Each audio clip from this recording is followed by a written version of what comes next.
Joining me now is school safety and security expert Michael Matranga. He's the CEO of MS Global, which provides schools and communities all sorts of security training and safety drills. He's also a former Secret Service agent.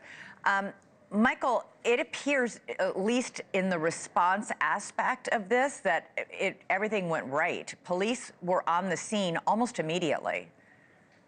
Yeah, I think, just from the preliminary results and findings of my review and what I've been discussing with some other professionals in the field is the response seems to be getting better. But, what's sad, Elizabeth, is I can't tell you how many times you and I we've sat here after each one of these tragedies. Yeah. And it's sad that what we have to celebrate is that the response is getting better. That's what's sad.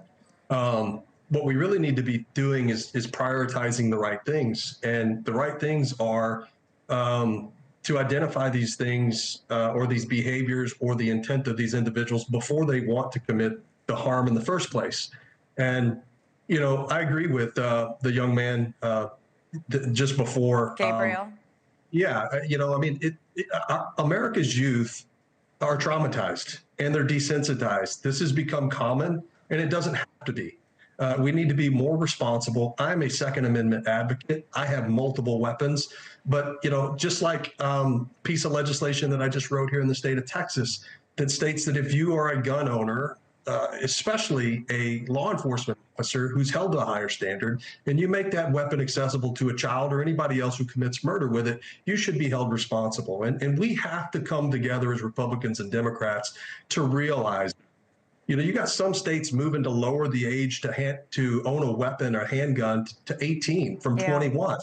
And I don't want to get into a political debate about weapons, but what I want to talk about is after every one of these incidents, there's always signs, symptoms, online worrisome behavior.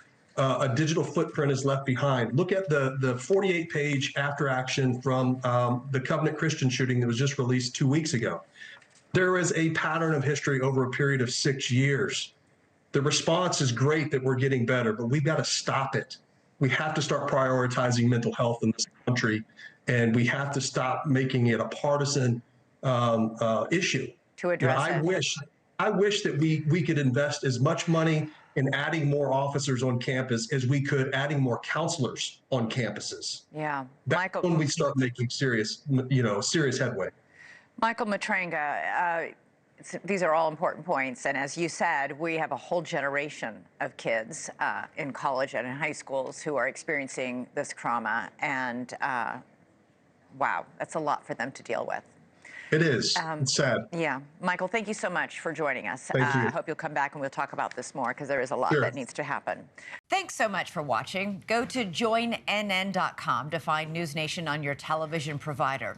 And don't forget to click the red subscribe button below to get more of NewsNation's fact-driven, unbiased coverage.